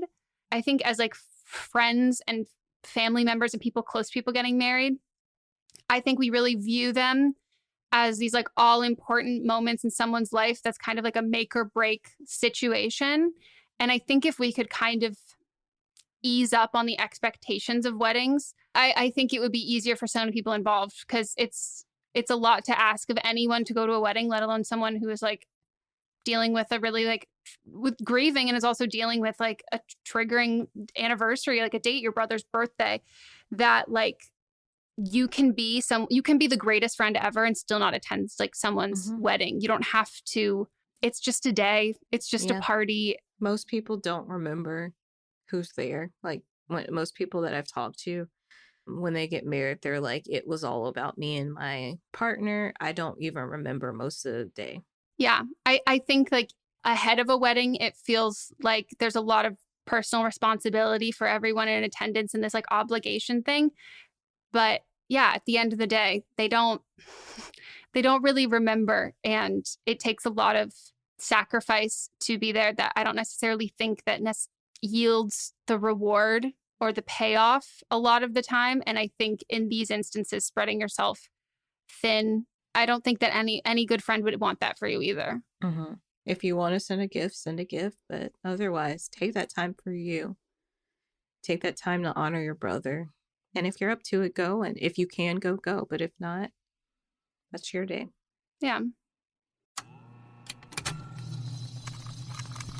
Contained herein are the heresies of Radolf Buntwine, erstwhile monk turned traveling medical investigator. Join me as I study the secrets of the divine plagues and uncover the blasphemous truth that ours is not a loving God, and we are not its favored children.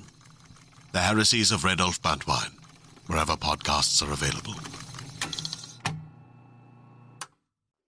And again, if they're not cool about it and understanding, like, that's nothing you did. That's them. That's all on them. Like, that just would make them bad people. Yeah. God, imagine thinking, like, being that's selfish. Not that, like, you, caller, are thinking, like, I'm not on you for thinking that you think that they might think it's selfish, but I really hope that that's not coming from, like, a personal experience with them. Like, because I do think also, maybe this isn't a hot take, but I think if that's not coming from your own, I don't want to say insecurity, but your own feeling like you're letting people down and it's not something that they've put on themselves. I think if you think that they will say that you are being selfish, they are bad people. And I don't even think you need to owe them that conversation. Yeah, agree. Sending you so much love. I hope you get to honor his birthday in a way that you and your family feel good about. Okay, a little bit of a tonal shift. So now we're going to do Don't Blame Them. This is where a listener will call in with their own advice based on a call that we played on a previous episode. So maybe they have personal experience. Maybe they just have something that we didn't say that they thought of, some different insight. Or yeah. Hi, Meghan and Melisa. This is take 2 of this call because Melissa high-key picked up the first time I rang. It absolutely made my day, and let me just say to everyone listening that her vibe is the exact same off the air. So anyway, I'm 22 and my pronouns are she, her. I'm calling in for a Don't Blame Them for the episode titled Keeping a Secret from Your Boyfriend.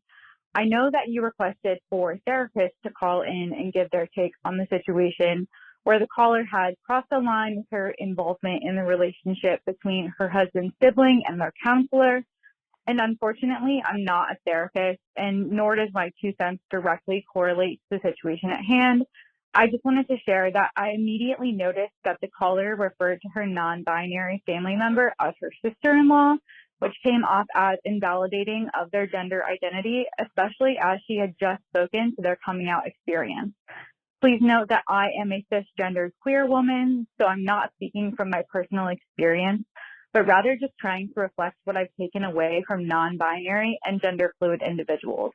I also obviously have no idea if there had already been a conversation where they've said that using sister-in-law is okay, but caller, if that is not the case, then using sibling-in-law instead would be a straightforward and affirming shift in how you refer to them. Or just ask them how they would like to be referred to, and I'm sure they'd be glad you came to them about it. And Meghan and Melissa, I know that y'all were just echoing the terminology that the caller used, but I just wanted to point out that it did come across as misgendering that individual overall, and I wanted to suggest a gender-neutral and more inclusive option. I appreciate y'all including discussions like this on your podcast, and each episode really does push me to be more self-aware and cognizant of the world around me. Thank you.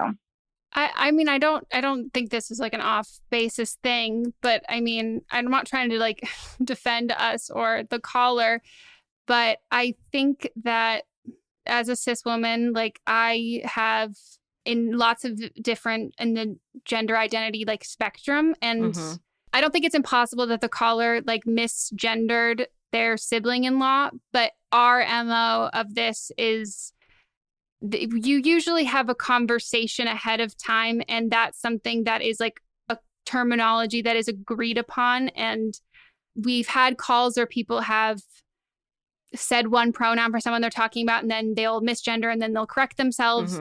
And we do that too, and we edit that out if we misgender someone, and we are cognizant of that as like we correct each other when we're talking on this. And like that's something that like I don't want to invalidate how that could feel like that in that instance. Maybe I'm wrong and I'm off basis, but I think that like usually when it comes into like gender identity, most of the time people calling in are sharing usually the level of the story that they're comfortable with and that the other person would be comfortable them talking about to strangers. And just to piggyback off that, I've seen and know people that are trans and stuff, and I think one of the most famous examples of this is, for example, Caitlyn Jenner prefers to still be called dad by her kids.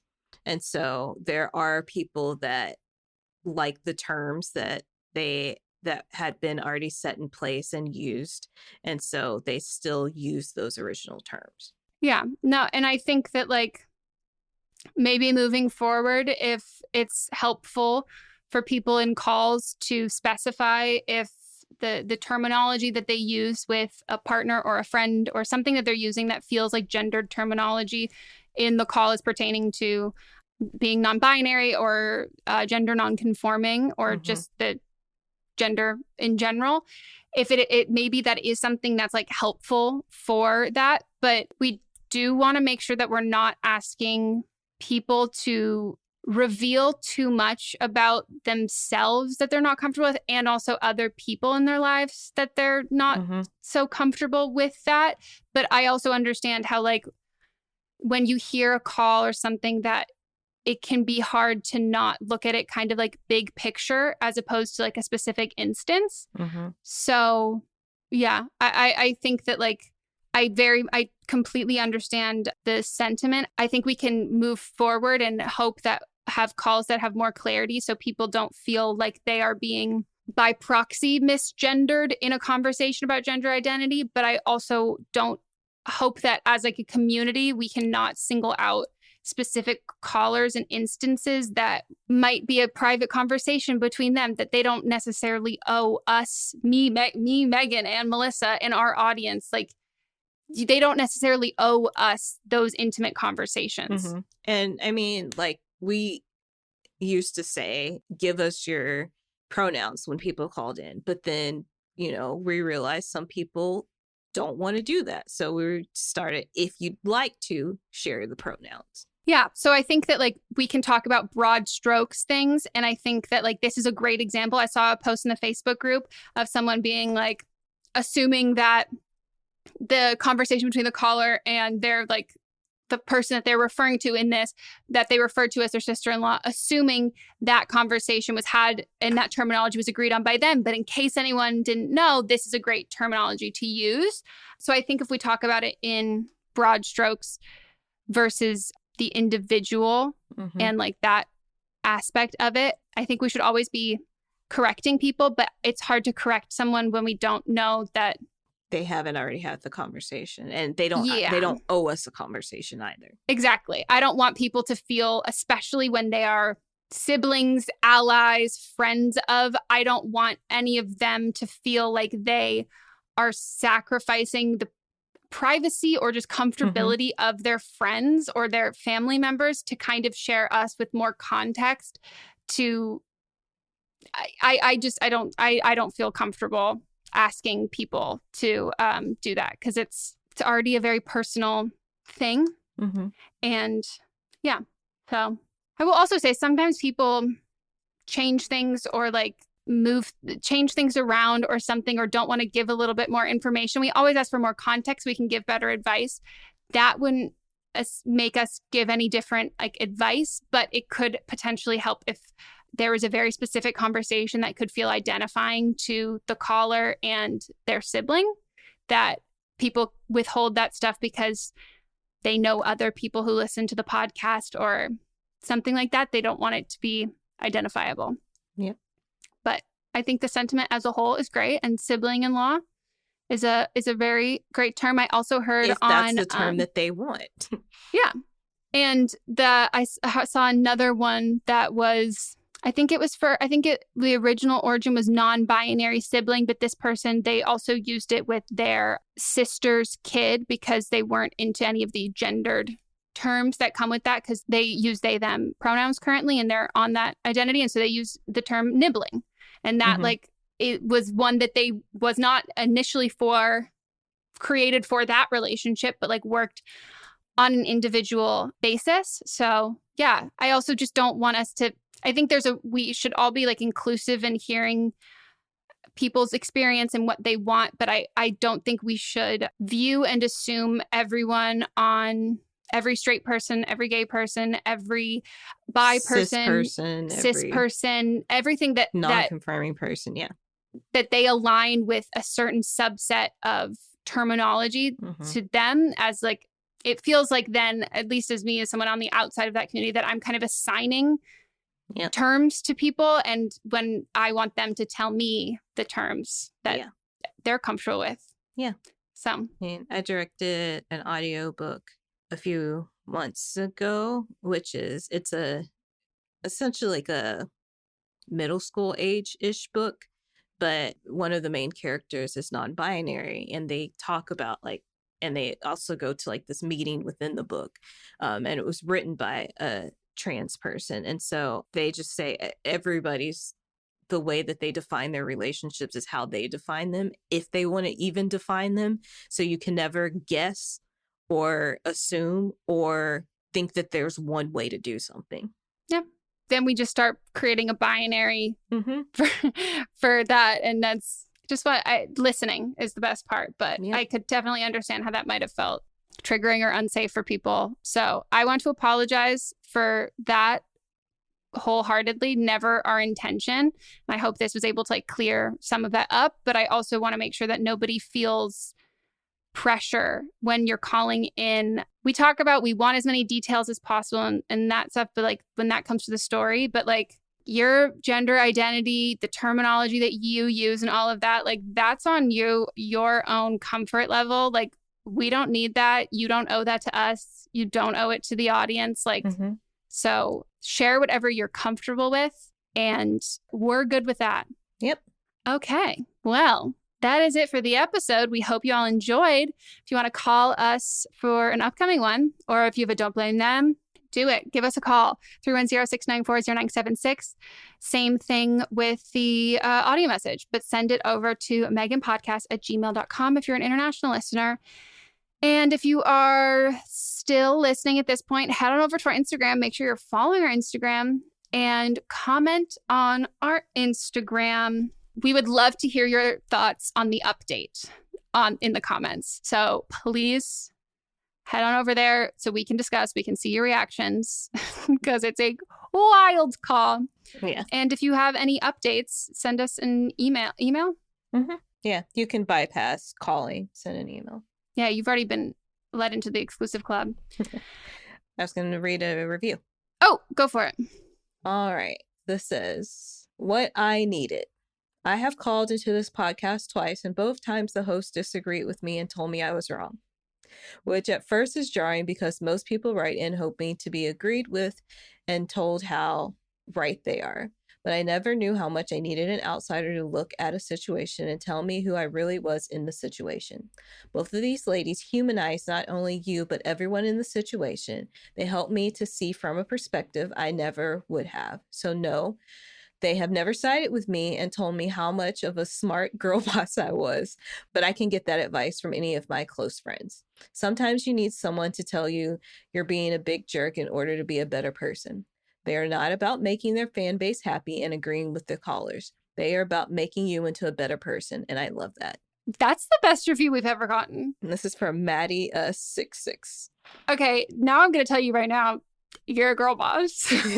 Like, that was a wonderful girl boss moment. Girl boss supporting girl boss. That makes me really happy because, like, I think you and I both operate from the same point of view from, like, friendships, too. Like, we'll give the sugarcoating friendship, but, like, I will offer to give you my honest opinion and, like, that kind of thing. And so, like, it is so nice that, you know, sometimes can get misconstrued online and that, but, like, I think it's great to know that, like, people like who hear these things like the same way that our friends do, the same way that both of us do when we talk to each other. Like, we're not here to pat you on your back. That doesn't help you grow.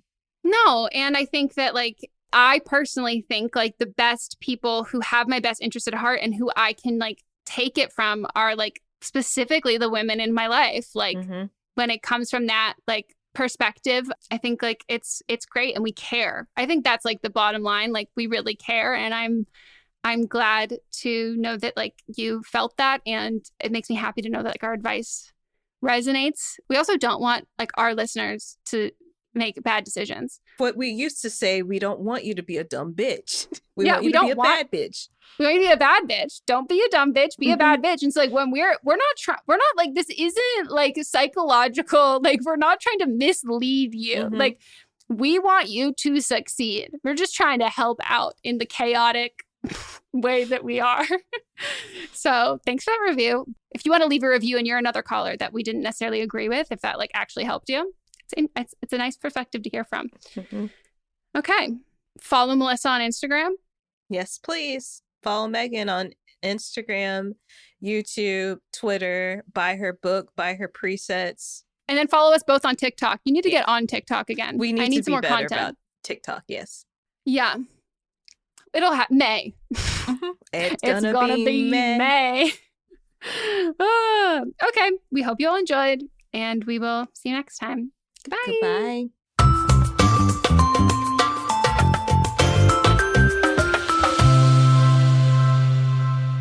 Don't Blame Me is a production by me. Executive produced by Melissa DeMonts and Diamond Imprint Productions. Edited by Coco Lawrence. Post-production sound by Chris Henry. Production assistance by Melanie D. Watson. Music by Ryan Hunter and Giacomo Picasso.